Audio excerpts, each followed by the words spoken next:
se hizo sobre la salud cerebral y la verdad que apuntar específicamente a la salud cerebral de la mujer me parece un tema muy interesante y que la verdad que suelo mantenerme al tanto, pero preparando esta clase le comentaba a Viana que me sorprendí o quedé helada con algunos datos que voy a compartir con ustedes. Obviamente cualquier cosa me van interrumpiendo, es un pantallazo global y obviamente siempre después estoy abierta a profundizar en lo que ustedes necesiten. Así que bueno, la idea es hablar un poco acerca de la salud cerebral de la mujer, ¿no? Y por qué es relevante, por qué, digamos, justamente se separa en la mujer. Hacer estadísticas.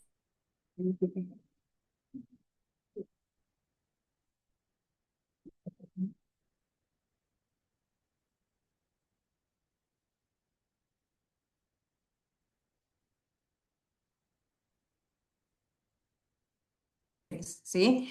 Y es importante porque esto siempre se supo, no es que ahora hay más mujeres que antes, pero históricamente se asumió, digamos, o se interpretaba como que era dentro de la mayor longevidad, ¿no? Sabemos que las mujeres viven más que los hombres y durante mucho tiempo, de una manera muy incorrecta, se interpretó como que tenía que ver con que vivían más, se hacían más mayores y eso hacía que tengan más Alzheimer. Y en verdad no, digamos, y con todo, y a lo largo de todos estos años ha habido mucho desarrollo que fue mostrando que esto no es así, digamos, de que no es solamente eso, de que hay un sesgo todavía hoy por hoy.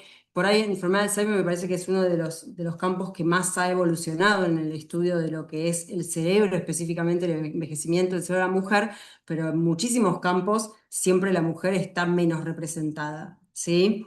Entonces, es importante, lo primero, entender que hay que estudiarlo en forma separada porque esta prevención, digamos, de precisión del cerebro en la mujer requiere de hacerse separado, no simplemente porque viven más, sino porque por sus características tienen mayor incidencia o mayores riesgos en lo que es la enfermedad neurológica. Entonces, es un problema enorme de números muy grandes. Como dijimos, bueno, el 65% de las personas con Alzheimer son mujeres, por lo menos.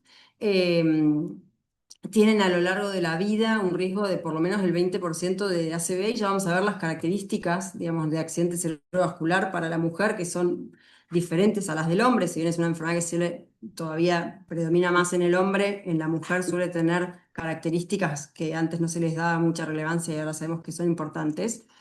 Em, para el 2050 va a haber 1.200 millones de mujeres, ¿sí? Cursando la menopausia. Y eso, el mundo entero, digamos, esté mirando la salud cerebral de la mujer de una manera muy relevante, ¿sí? Y teniendo en cuenta que hoy por hoy sabemos que en los casos de demencia, la enfermedad de Alzheimer, hay una parte, ¿sí?, que podría llegar a ser prevenible. O sea, que hoy sabemos que hay cosas que podemos hacer para que ese 65% de las mujeres, de personas, de mujeres que van a tener Alzheimer, A ver, tratemos de reducirlo. Perdón, ¿eh? Entonces, es un tema muy relevante.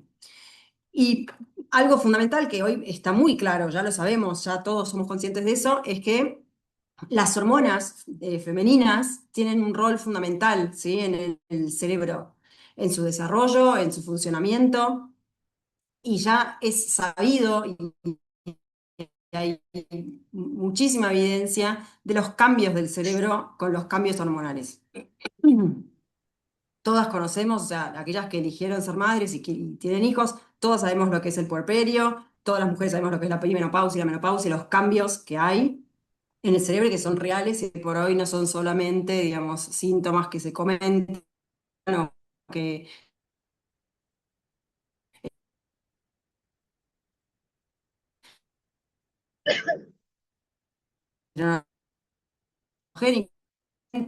promueven la actividad colinérgica y serotoninérgica, reducen la neuroinflamación, limitan el daño oxidativo, mantienen el correcto funcionamiento de los circuitos neuronales, sobre todo lo que es en el hipocampo y en la amígdala, muy relacionado al aprendizaje. Sabemos que las patologías, todas las patologías neurológicas, eh, las de neurodesarrollo también, digamos, el déficit de atención y hiperactividad, los trastornos espectro autista, cambian o se entorpecen, digamos, se hacen un poco más graves o más tórpidos sus síntomas en distintos momentos del ciclo menstrual. Eso es sabido, sabemos que hay cambios a nivel de lo que es la memoria verbal en el puerperio, sabemos que hay cambios en la menopausia, que ahora lo vamos a profundizar un poquito más estos temas. Entonces, ¿por qué es tan importante entender esta conexión? Porque entendiendo esta conexión se supo y se pudo ver que la terapia de reemplazo hormonal, por ejemplo, estrogénica, correctamente implementada, reducía 29% el riesgo de deterioro cognitivo, ¿sí?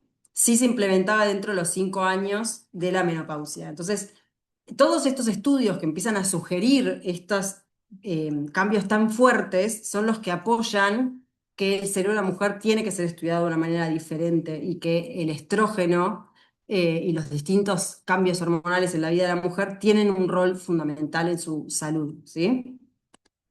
Entonces, si bien, como les dije recién, los cambios de la mujer en relación a su salud cerebral son a lo largo de toda la vida, tanto en el desarrollo como en la pubertad, como en la etapa fértil, como, digamos, en todos los momentos hay un montón de información y cambios relevantes relacionados a la estructura cerebral de la mujer. Me parece que un momento que es muy importante para lo que es la prevención, ¿sí? Porque la prevención, acordémonos que también es trabajar desde mucho tiempo antes, ¿no? Entonces, para llegar a lo que es la prevención, me parece que el punto de la vida de la mujer donde me voy a basar más va a ser en la menopausia, ¿sí? ¿Por qué? Porque es un punto de inflexión para la salud neurológica.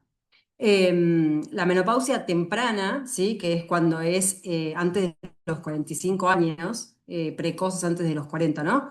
Se sabe que la menopausia temprana aumenta significativamente el riesgo neurológico, tanto cardiovascular, digamos, cerebrovascular, como desde el punto de vista cognitivo. La oforectomía bilateral, o sea, esta menopausia súbita, ¿no? Digamos, que se dan algunos diagnósticos que es necesario, digamos, para algunas mujeres como tratamiento, eleva drásticamente el riesgo neurológico, tanto a nivel cognitivo como a nivel cerebrovascular. Los síntomas vasomotores, los, digamos, aumento de sudoración nocturno, los periodos, tiene una clara, digamos, un claro vínculo a la alteración del sueño y a un detrimento del sueño, con un impacto negativo en el desempeño cognitivo de la mujer, y hay incluso algunos estudios que sugieren algunos cambios estructurales, digamos, con una pobreza, o sea, un empobrecimiento en las conexiones de sustancia blanca del cerebro, cuando los síntomas vasomotores son muy importantes. Y como les dije, digamos, esta alteración cognitiva, estos cambios cognitivos que durante mucho tiempo eran atribuidos como, bueno, ay, la menopausia, no se les daba mucha relevancia, y hoy sabemos que, digamos, si bien la mayoría de los estudios sugieren que son todos cambios transitorios, eh, hay, digamos, en la perimenopausia cambios donde se incrementan la dificultad, la velocidad de procesamiento, digamos, la memoria verbal, digamos, hay un compromiso de las funciones cognitivas de la mujer que suelen ser mucho más subjetivos que lo que objetivamente se puede ver, y, digamos, sí se sabe que por lo general la mayoría de las mujeres vuelven después a una estabilidad, pero en esos momentos críticos hay un cambio y hay, digamos, es algo que es real. Obviamente mucho más acentuado si se acompaña de un trastorno anímico como depresión o ansiedad, que también es muy frecuente. Entonces son cosas que es importante detectarlas temprano, ¿sí? Porque el envejecimiento neuroendocrino, ¿sí? Es un momento de ventana donde hay que estar muy atentos para tratar, digamos, y prevenir e instaurar, digamos, medidas que son importantes para un mejor envejecimiento. De más está decir que todas estas medidas, digamos, cuanto antes se implementen, mejor. Ya lo vamos a mencionar más adelante, pero Brevemente, digamos, no solo es una cuestión únicamente estrogénica sobre los receptores, ¿no? Que están a nivel del sistema nervioso central, también, digamos, la expresión genética, por ejemplo, de la mutación ApoE, eh, que, digamos, tiene una gran, digamos, un riesgo muy fuerte de enfermedad de Alzheimer, en la mujer tiene un mayor riesgo, ¿sí? Hay una mayor pérdida de conectividad hipocampal cuando se llega a la menopausia, cuando baja este estímulo estrogénico. Esta expresión de APO se hace más potente o más peligrosa o detrimental para la mujer que para el hombre, ¿sí? Entonces es importante, digamos, saber, digamos, todo esto.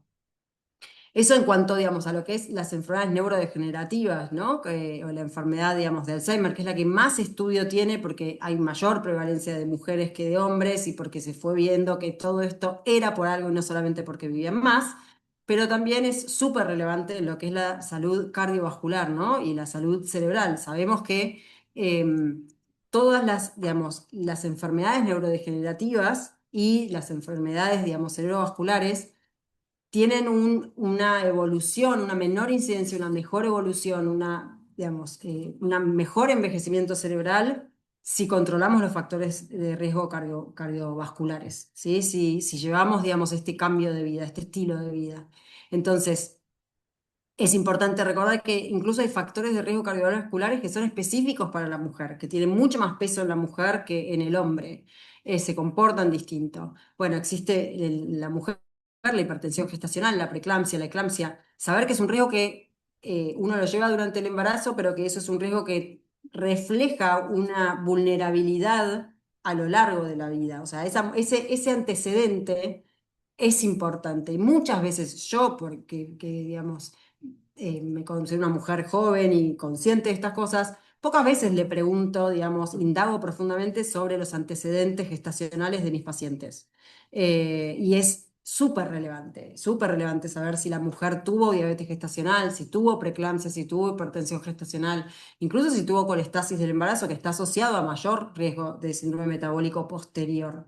Entonces, todas estas cosas son importantes a tener en cuenta. Digamos, aumenta el riesgo de accidente cerebrovascular de por vida.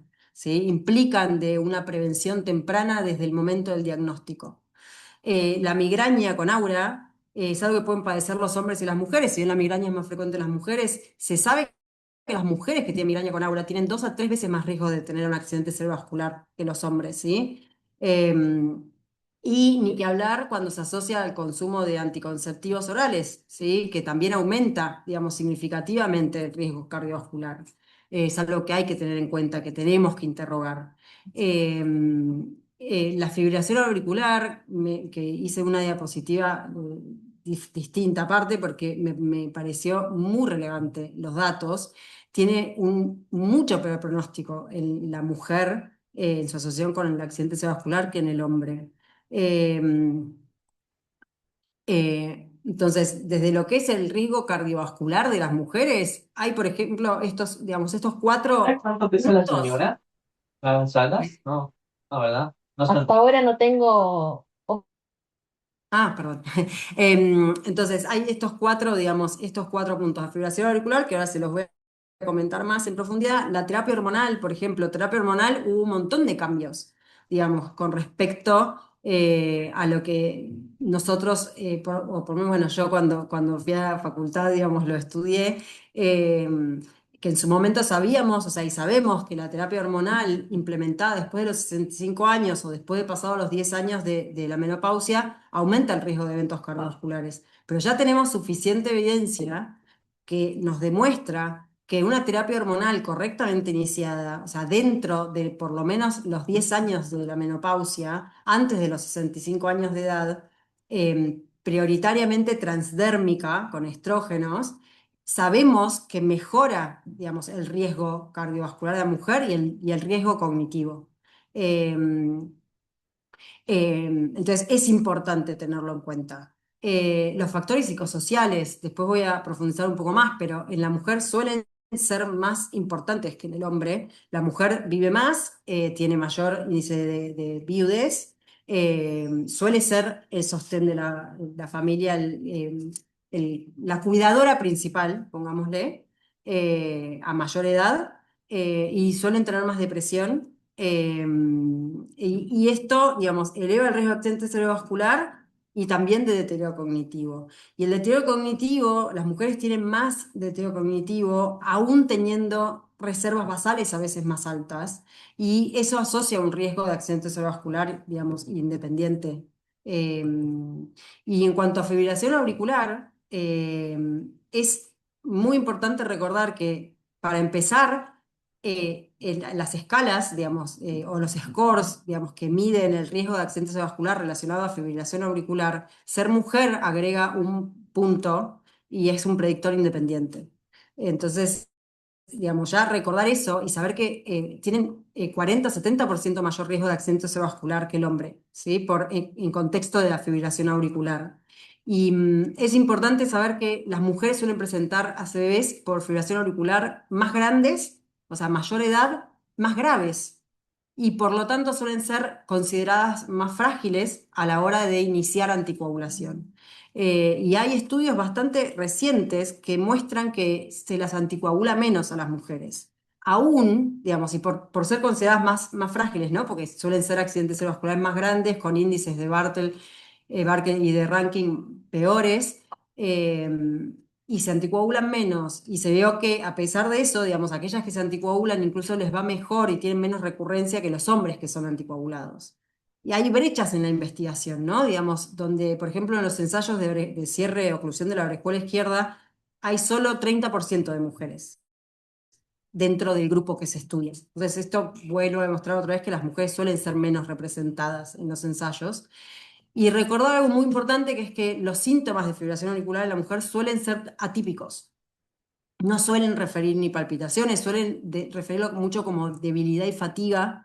Y suelen, bueno, esto que les comenté, tener ACVs más serios, con mayor discapacidad y con mayor recurrencia. Entonces, digamos, es algo muy importante, ¿no? Porque, digamos, tanto para nosotros como para el equipo de enfermería, a veces entender que por ahí el interrogatorio hacia una mujer de fibrilación auricular, por ahí a veces es distinto, ¿no? Hay que prestar atención a otros síntomas que por ahí no son los mismos que solemos leer y leer y leer, que están muy basados en estadísticas que a veces predominan nombres. El sueño. El sueño, el buen descanso, es una herramienta que está bastante subestimada para la salud cerebral, tanto cerebrovascular como para la salud cognitiva o de neurodegenerativa. Las mujeres suelen tener una tasa más alta de insomnio, ¿sí? Y cuando llegan a la menopausia, eso empeora. Tienen más síndrome de piernas inquietas, tienen apneas del sueño de forma mucho más, menos diagnosticada que los hombres, consultan por lo general menos, y los síntomas vasomotores de la menopausia suelen empeorar mucho el sueño. Empeoran, digamos, la calidad de sueño y digamos, la duración del sueño y las correctas etapas se asocian a un menor deterioro cognitivo en el futuro. Se sabe que el sueño es protector para un montón de enfermedades, no solamente para enfermedades de Alzheimer, enfermedad de Parkinson. Sabemos que el sueño es relevante, digamos, digamos, es el momento de autofagia donde, digamos, baja, digamos, la producción de patología como la acumulación de tau, la acumulación de alfa-sincleína. O sea, es algo muy importante para la salud cerebral. Y sabemos que en la perimenopausia empeora drásticamente, ¿sí? Y eso, digamos, interactúa aumentando el riesgo cognitivo. O sea, que es una herramienta que es muy importante tener en cuenta si queremos tener alguna intervención neuroprotectora sobre la salud cerebral. Este tema es algo que creo que todos, o sea, muchos lo sabemos, pero por suerte cada vez hay más artículos y más evidencia científica, que es, digamos, que el aislamiento social y la soledad es un riesgo de por sí para la salud cerebral. Eh, y en la mujer es bastante más, es más marcado. La asociación entre soledad, ¿sí? Y el deterioro cognitivo se encontró que era más fuerte en mujeres que en hombres, ¿sí? En un estudio que publicaron en Frontiers ahora recientemente, hay una mayor exposición a las condiciones que generan soledad. Y es que las mujeres, como viven más, suelen pasar más años siendo viudas, habiendo perdido su pareja, que hay el rol, suelen ocupar muy frecuentemente el rol de cuidadora. Eh, es, digamos, más frecuentemente ocupado por una mujer del entorno de la persona que necesita cuidado que por un hombre. Y la mujer suele tener mayor reactividad del eje hipotálamo pituitario adrenal relacionado al estrés ante amenazas sociales, suele tener una respuesta mucho más exagerada o mucho mayor. Probablemente tiene que ver, digamos, con condiciones naturales biológicas necesarias para, digamos, el rol que muchas mujeres eligen de ser madres y que tiene una funcionalidad, ¿no? Digamos, biológica para aquellas mujeres que eligen ser madres es necesario, pero es algo que caracteriza al cerebro de la mujer y que por momentos es necesario, útil y fundamental para la supervivencia, pero que a lo largo de los años le va jugando un poco en contra. Y por lo tanto tienen una mayor vulnerabilidad del hipocampo, digamos, al estrés psicosocial crónico, que es, digamos, en la menopausia, en la tercera edad de la mujer, está más relacionado, reportado a la soledad, esta sensación de sentirse sola. Por eso hay, digamos, tantas intervenciones propuestas sobre programas comunitarios, sobre rehabilitaciones o programas de entrenamiento cognitivo que sean grupales. Eh, se fomenta mucho, digamos, todo lo que es la estimulación cognitiva en forma grupal, con un apoyo social dirigido. Igualmente, digamos, sí se necesitan estudios, ensayos mucho más fuertes, aleatorizados, de alta calidad para apoyar todo este conocimiento, porque es algo que empieza, digamos, a mostrarse en la literatura científica. Sí me pareció, encontré sí un artículo, digamos, que me pareció que reflejaba mucho esto y que me llamó mucho la atención y me parece muy pertinente eh, comentarlo con ustedes, que es la brecha que hay en la rehabilitación y el sesgo, digamos, en lo que es en la salud cerebral o cerebrovascular de la mujer. Y lo que mostró este estudio fue que solo el 37% de los pacientes en los ensayos que evaluaban estos estudios de accidente cerebrovascular eran mujeres, que predominantemente son todos relacionados a rehabilitación después de un accidente cerebrovascular. Y fíjense que, digamos, el predominio es masculino, aunque digamos, y las escalas que se utilizan tienen una validación predominantemente en poblaciones masculinas, que son el Bartel, el Fulk-Meyer, son, digamos, escalas validadas con muestras muy grandes de población masculina. Y se vio que las mujeres son mayores, digamos, tienen más edad al momento del accidente cerebrovascular y que suelen ser más graves, suelen ser con peores puntajes de funcionalidad de Bartlett y de Rankin, tanto previo como post rehabilitación, que la depresión es más prevalente. Y algo que me parece que es muy importante es que tienen mucha menos participación en la rehabilitación y suele ser, digamos, un factor importante es que las mujeres suelen, cuando tienen el accidente vascular, que es cuando son más grandes, o sea, una mayor edad, tienen más probabilidades de vivir solas o de ser la cuidadora principal de la casa, de ese hogar. Entonces, digamos, el aislamiento social y las barreras de transporte, las responsabilidades, digamos, del hogar y del cuidado, suelen ser lo que hacen que posterguen la rehabilitación y soliciten menos y participen menos de la rehabilitación. Entonces, me parece que es súper relevante. Eh, entonces, bueno, en cuanto a esto, digamos, lo que mencionaban y un poco va de la mano de algo que les voy a comentar después es con toda esta información que estamos teniendo, bueno, ¿qué es lo que tenemos que hacer? ¿Qué es lo que tenemos que plantearnos, ¿no? Para cuidar un poco la salud cerebral de las mujeres. Y ahora lo voy a volver a mencionar, pero, por ejemplo, tratar de pensar en que las escalas que utilicemos sean adecuadas para el grupo poblacional que estamos evaluando es importante. Y no solo las mujeres, ¿no? Digamos, es para todos los momentos de la vida. Nosotros no evaluamos o no le pedimos las mismas medidas de cuidado a una persona que tiene enfermedad de Parkinson y es diagnosticada a los 42 años, que tiene hijos chicos, no somos tan exigentes con el sueño o tratamos de como hacer más o menos lo que se puede, ¿no? Versus una persona que le diagnostican enfermedad de Parkinson a los 68 años. Como que uno tiene que tener eso en cuenta. Y bueno, como esto propone que tengamos en cuenta si la persona que está enfrente nuestro y que queremos que vaya a rehabilitación es una mujer o es un hombre, si es la cuidadora principal o no es la cuidadora principal del hogar, digamos, todas esas cosas son importantes. Ofrecer virtualidad, establecer, digamos, metas más colaborativas y más realistas, y, digamos, derivar apoyo psicológico cuando sea necesario. Después, de todo esto que yo les comenté, lo que más, digamos, está haciendo boga, digamos, o ruido últimamente, es que cada vez tenemos más información para decir o para atrevernos a sugerir, ¿no? Que hasta el 40% de los casos de enfermedad de Alzheimer podrían ser potencialmente prevenibles, ¿no? Y esto va para mujeres, para hombres, digamos, pero sabemos que, bueno, el 65% de los pacientes son mujeres. Entonces, ¿y cómo, no? Después de todo esto que estuvimos viendo, estos riesgos o estas dificultades que se presentan en la vida de la mujer y su salud cerebral. Bueno, las medidas para cuidar el cerebro de la mujer y también, digamos, del hombre, eh, para la enfermedad cerebrovascular y para las enfermedades degenerativas, van alineadas, ¿no? Y no hay una que tenga un peso específico, sino que más bien se basa en la combinación, ¿no? Como en un estilo de vida. Eh, Como que se necesita tener en cuenta todos estos puntos para realmente conseguir un cambio. Eh, lo primero es la actividad física.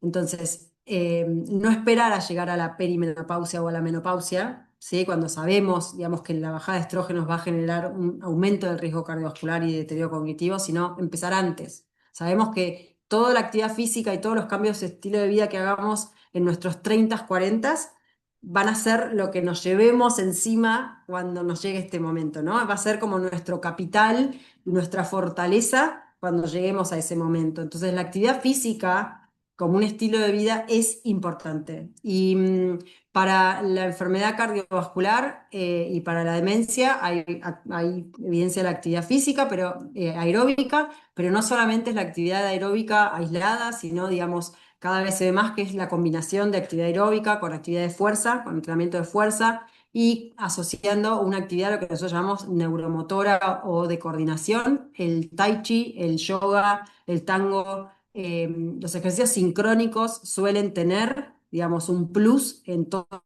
esta actividad física que reduce el riesgo de deterioro cognitivo, especialmente después de la menopausia. Y es importante que se mantenga en el tiempo. El control de la presión arterial sigue siendo, digamos, la intervención con mayor fuerza para la prevención de accidentes cerebrovasculares, tanto para hombres como para mujeres. Es importante. La estimulación cognitiva, digamos, nosotros, para la enfermedad de Parkinson, que predominan hombres, ¿no? Pero, digamos, nosotros sabemos muy bien, que los pacientes que tienen una vida activa física, mental y socialmente les va mejor que aquellos que no. Eso, digamos, tiene evidencia sólida científica ya. Entonces, la estimulación cognitiva, mantenerse activo, aprender cosas nuevas, la novedad, el desafío cognitivo, mantenerlo y elaborar una buena reserva cognitiva es importante, es protector.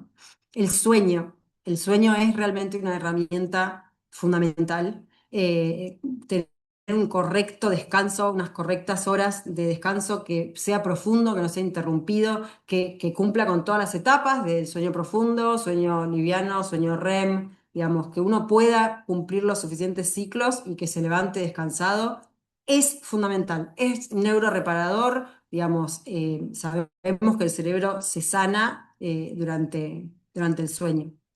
La dieta mediterránea es la que mayor evidencia tiene junto con la MIND, que es como una combinación de la mediterránea junto con la DASH, que es la para hipertensión. La verdad que yo siempre lo leía y decía, sí, la dieta mediterránea. eh, no es tan fácil como uno lo cree. Sabemos que es, digamos, basada más en, digamos, hojas verdes, en frutos secos, legumbres, aceite de oliva como medio, digamos, grasa. Y, bueno, la palta también tiene las grasas necesarias. Eh, más pescado, menos carnes rojas, o sea, realmente es, digamos, habla no solo de lo que uno tiene que consumir, sino también de lo que tiene que tratar de limitar, digamos, las carnes rojas, los ultraprocesados, las grasas saturadas, eh, digamos, las bebidas con, azucaradas, un consumo de alcohol limitado digamos, acotado. Digamos, todo eso es realmente muy importante, tiene cada vez más evidencia de ser neuroprotector, tanto a nivel vascular como a nivel degenerativo. También se sabe que en los que son los trastornos del neurodesarrollo, los trastornos del espectro autista, trastorno de déficit atencional, es, tienen un mejor desempeño cuando se adhieren más, digamos, hay menores tasas de ansiedad, mayor capacidad de atención, menor hiperactividad, cuando, digamos, respetan estas dietas. Así que es súper importante. El cese tabáquico y la reducción del alcohol, digamos, como factores de riesgo de accidente cerebrovascular, y sí se vio que, digamos, el consumo del tabaco aumenta, bueno, ya sabemos los accidentes cerebrovasculares y todo el daño que hace a nivel de todos los órganos del cuerpo, pero también, digamos, a nivel de la atrofia cortical, así como el consumo, digamos, aumentado de alcohol.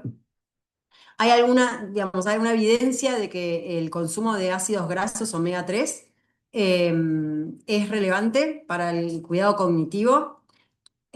Por eso puse un signo de pregunta, porque sigue siendo importante entender que el mejor consumo o el que mayor evidencia tiene es el que es a través de alimentos, que son los pescados. Digamos, el pescado suele tener mucho ácido graso omega 3. Ese es el más seguro. Los consumos suplementados de ácidos muy purificados, incluso en algunos estudios han mostrado aumento del riesgo de sangrado. Eh, de sangrados, digamos, intracerebrales, sangrado digestivo. No es tan claro, hay controversia, pero sí es importante entender que se sabe que el consumo, digamos, a través de los alimentos es muy beneficioso y está asociado a un menor riesgo de deterioro cognitivo. Hay una escala que ahí dejé, digamos, yo después se las paso, pero ahí está el link. Hay una escala que cada vez, que es del Mass General, cada vez tiene más, digamos, evidencia científica que se puede utilizar como para un seguimiento de cómo ir incorporando estos hábitos neuroprotectores, y que, digamos, era entre 21 y 19 puntos. Y cada vez hay más estudios que muestran su asociación con que ir mejorando la escala, no tanto punto de corte, sino ir mejorando la escala a lo largo de la vida, muestra, digamos, reducciones en las incidencias de accidente vascular, demencias y depresión. Se llama Brain Care Score y habla básicamente de todo esto que les mencioné. Quiero, digamos, mencionar esto rápidamente, es un montón esta diapositiva, pero ¿por qué es tan relevante todo esto? Y creo que este tema y esta charla es súper valioso que hayan planteado y plantearlo y hablarlo, no solo para nosotras, digamos, que somos gente que trabajamos en salud y que entendemos y lo vemos, el mundo entero entiende esto cada vez más. El Foro Económico Mundial, digamos, tiene múltiples publicaciones y estudios acerca de esto, acerca del impacto de la menopausia, digamos, en el mundo. Y, digamos, hay una publicación del 25 de Nature, que habla de lo que es la salud cerebral y el capital humano cerebral de la mujer. Y son palabras que están muy en boga ahora, ¿no? ¿Y qué es lo que significan? Que la salud cerebral se describe como el estado dinámico, ¿sí? O sea, que va a lo largo de toda la vida, que refleja el funcionamiento óptimo del sistema cognitivo, sensorial, emocional, social, conductual y motor a lo largo de todas las etapas de la vida, e involucra el bienestar general de una persona, la capacidad de llevar una vida significativa, productiva e independiente, ausente de trastornos. Eso es lo que significa la salud cerebral. Y el capital cerebral es la suma de todas las capacidades cognitivas, ¿sí? Y el conocimiento de la población, ¿sí? Con la inteligencia artificial, digamos, todos sabemos que lo importante va a ser el capital cerebral, la capacidad cognitiva aplicado a las velocidades de la inteligencia artificial. Entonces, eso es lo que va a dar esa a los países, digamos, en el futuro. Y este mostraron es que las mujeres pasan por ciento más tiempo viviendo una mala salud cerebral por cualquiera de todos estos componentes que los hombres, más allá de vivir más, no es por una cuestión de que vivan más años.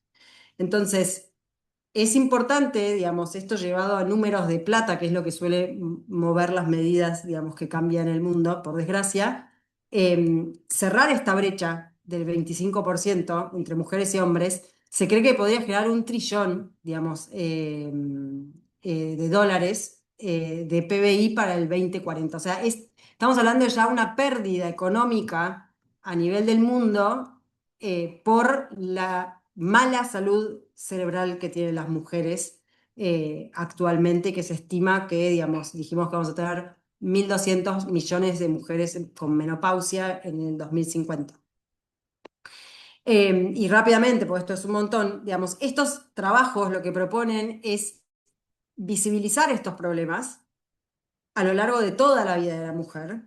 Esto incluso incluye la vida intraútero, ¿no? Pero en la adolescencia, digamos, las dificultades que atraviesa la mujer para tener una correcta salud cerebral a lo largo de todas las etapas de su vida, ¿no? Desde, digamos, lugares donde no pueden acceder a la correcta educación, porque tienen que quedarse, digamos, asistiendo en el hogar, donde tienen menos acceso a la educación, donde hay ciertas normas, digamos, que hacen que no haya por ahí una equidad al momento de educarlas, la desnutrición, digamos, la pobreza infantil, que en la Argentina es, por desgracia, es muy grande. En la edad adulta temprana, digamos, la mujer donde comienza a ser productiva, las mujeres que deciden, digamos, si quieren tener hijos, bueno, entramos en una situación en donde, digamos, hay que cuidar de el desarrollo de la salud cerebral de nuestros hijos o hijas y hay que cuidar nuestra salud cerebral y aún así hay que producir, ¿no? Si elegimos, digamos, trabajar, si es algo que queremos hacer o necesitamos hacer. Entonces, digamos, poder visibilizar todas estas dificultades eh, con los cambios hormonales que también vienen, ¿no? Asociados, emparejados a estas situaciones. Entonces, digamos, realmente plantear cambios de flexibilidad de trabajo, de flexibilidad de propuestas, digamos, donde la mujer pueda sortear estas dificultades que atentan contra su salud cerebral. Bueno, la violencia, digamos, contra el género, las mujeres, digamos, como minoría en muchos ámbitos, digamos, directivos. eh, y en la edad posmenopáusica lo mismo, digamos, estas aumento de ser el rol de cuidador, digamos, del enfermo del hogar, digamos, esta minimización, digamos, o de los síntomas de la menopausia que suelen ser, digamos, muy relevantes eh, poco estudiados, cada vez por suerte hay más evidencia, pero digamos, poco difundidos del impacto realmente que hay, o poco aceptados. Hay estudios muy interesantes publicados en el Foro Mundial Económico que muestra, digamos, cómo se toma la menopausia en el lugar de trabajo y, digamos, la poca visibilización, digamos, que hay en cuanto a las dificultades que puede traer esto para la mujer o la poca aceptación o la poca claridad de las políticas que puede haber relacionado a esto. Y bueno, después de la posmenopausia, lo que dijimos esto, ¿no? Como la mujer suele vivir más, el aislamiento social, digamos, y todos los cambios que hay que implementar para, digamos, mejorar como estos desafíos para la salud cerebral de la mujer. Entonces, digamos, básicamente, como creo que el mensaje, digamos, para esto viene como de dos lugares, ¿no? Uno para nosotras, para las que seamos mujeres o para las mujeres de los enfermeros hombres que estén escuchando la charla, es, digamos, lo que tenemos que hacer para nosotras, ¿no? Como para cuidar nuestra salud cerebral. Implementar todas estas medidas, ¿no? De cuidado, de prevención, de dieta, ejercicio, sueño, estimulación cognitiva, apoyo social, digamos, propósito, digamos, se habla mucho, digamos, de tener una vida con propósito, eh, pero también como profesionales de salud, ¿no? Lo que les toca, digamos, a nosotros, digamos, qué nos toca hacer para cuidar esto. Entonces, la prevención de la salud cerebral de la mujer, digamos, ya no es solamente de los neurólogos que estamos ahí, o de solo los que hacen neurología cognitiva que les interesa, digamos, ya sabemos que no es así, que es algo que nos llega a todos y que está en manos de todos, que todos tenemos que ser parte. Ustedes están siempre en la primera línea, digamos, haciendo los triage, viendo mucho más al paciente que nosotros, digamos, sabiendo mucho más del paciente muchas veces el médico, conociendo mucho mejor las indicaciones y un montón de cosas.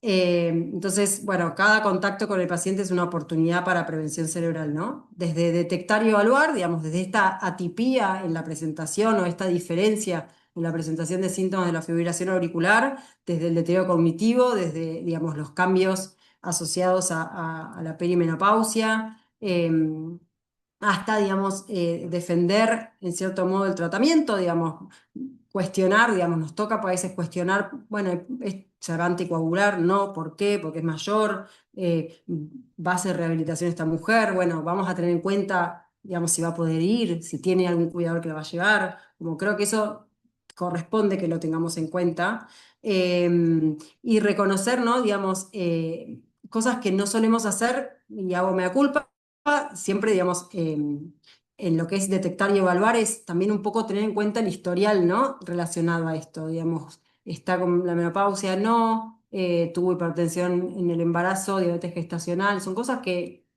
no estamos tan acostumbrados y que tenemos que hacerlo. Una evaluación hormonal de la mujer.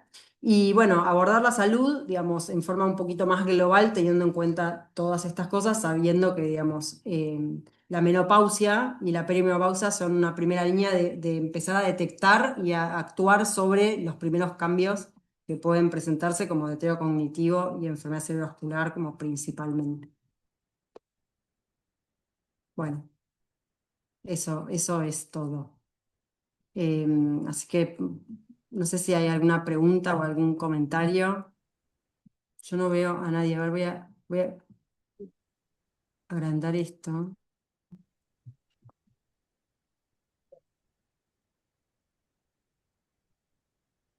Ahí está. A ver, acá veo. ¿Dejaste compartir la pantalla? ¿Dejé de compartir? No, ¿O acá? quiero dejar de compartir Ah, la pantalla si nos vemos. a ver, espera. Ahí ya dejé de compartir.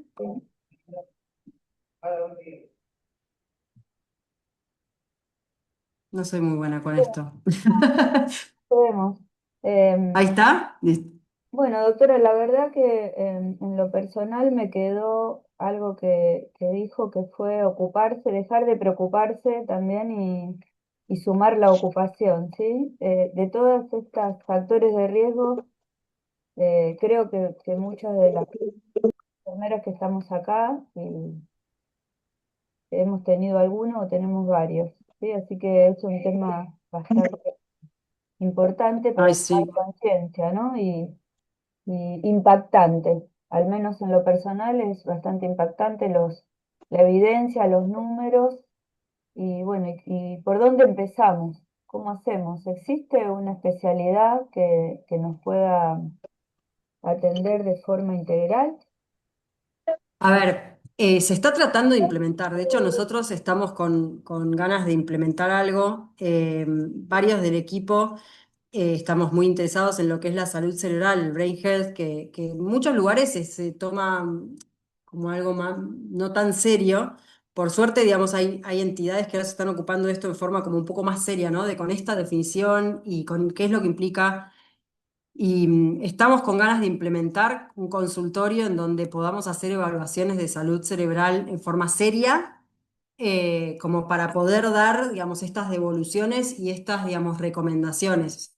O sea, cada uno después adentro de su consultorio, digamos, si está más vinculado a este tema, suele hacerlo. O sea, yo a todos mis pacientes, digamos, les hablo de todo lo que son las medidas no farmacológicas, de todo lo que es, digamos, el cuidado, de todo lo que son todas estas medidas de prevención, de estos números, pero no hay hoy por hoy digamos, una especialidad que vea esto. Digamos, suele ser de los psiquiatras y de los neurólogos, hay como una intersección ahí donde digamos, compartimos.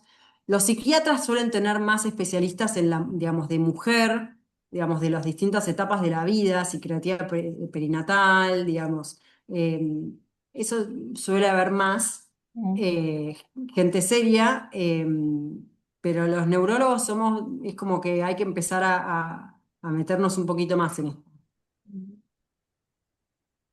Sí. Bueno, ¿alguien más quiere hacer alguna pregunta? No, a mí si me permiten, bueno, Lilian Rivera, yo soy coordinadora, perdonen que no pude cambiar el, el Zoom que figura como Gabriel Gondolesi, porque nos había quedado ese Zoom del servicio de patología. Acá somos Ah, tres coordinadoras, las tres menopáusicas, y la verdad que la información que nos pudo dar es de excelente aporte, excelente aporte. Aparte nos permite comprender mejor esta etapa de la vida, sobre todo en la menopausia hablamos, ¿no? Y la importancia del acompañamiento profesional, la prevención, sí, mismo el autocuidado para nosotras. Así que le agradezco mucho, excelente. Yo me acuerdo de usted, le digo usted, en realidad es más jovencita que yo, nada, sin duda, que sí. yo trabajaba en la terapia y acá está mirándola por, por el Zoom decimos, ay, ¿te acordás de ella con los rulos hermosos? Mirá cómo está ahora. Así que, bueno, Sí. muchas gracias. La verdad, muy interesante todo su aporte, doctora. No, por favor, no me traten de usted, gracias. Yo también veo muchos nombres y caras conocidas, gente que me enseñó mucho a mí y que bueno, yo estoy también desde muy chiquita, así que han pasado muchos años, así que eh, es lindo. Muchas gracias por las palabras y la verdad es que también es lindo este encuentro y ver esto, caras que fueron tan importantes para mi formación, así que gracias. Gracias, doctora.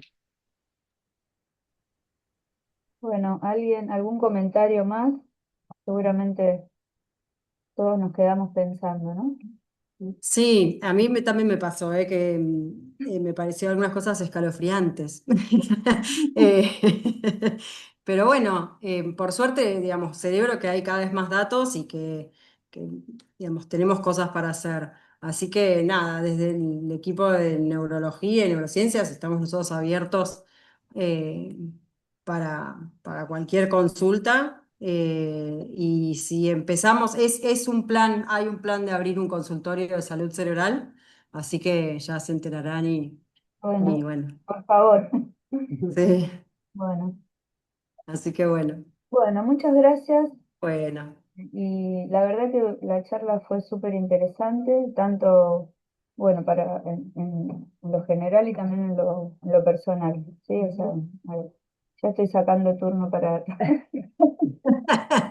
para muchos especialistas, o espero el consultorio. El consultorio está aquí. Los ginecólogos Bueno, también, bueno, yo menopáusica, con los sofocones y todo, tengo 60 y bueno, 10 años posmenopausia, a los 50 tuve la menopausia y no me dieron hormonas por el tema cardiovascular.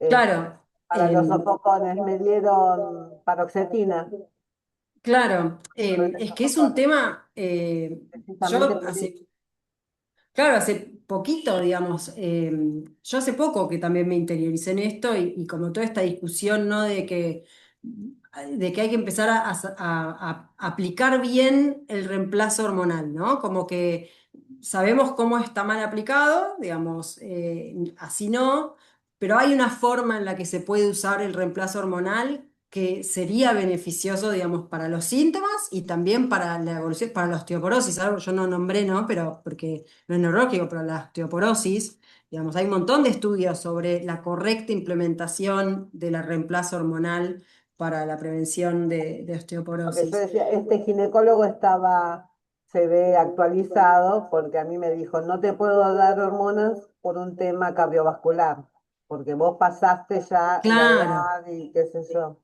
claro, tal Entonces cual, exacto. vamos a buscar otra cosa para los sofocones. Así Claro, que sí, perfecto, bueno, sí. Por eso, pues la gente ya se va, digamos, actualizando de todo esto, así sí, que nada, es bueno, hay información. sí, También, sí. también esto de que todos por ahí entendemos esto, lo reconocemos, pero ponerlo en un contexto que sea controlado, ¿sí? Porque no sé, o sea, cómo es la dieta, cuándo la tengo que hacer, cómo, cuántas horas tengo que dormir y cómo lo sostengo y quién me controla Sí. eso o cómo me controlo eso, ¿no? Sí, aún los buenos hábitos que todos conocemos cuáles son, pero que nos cuesta tanto, ¿no? O sea, poder implementarlo. Mm.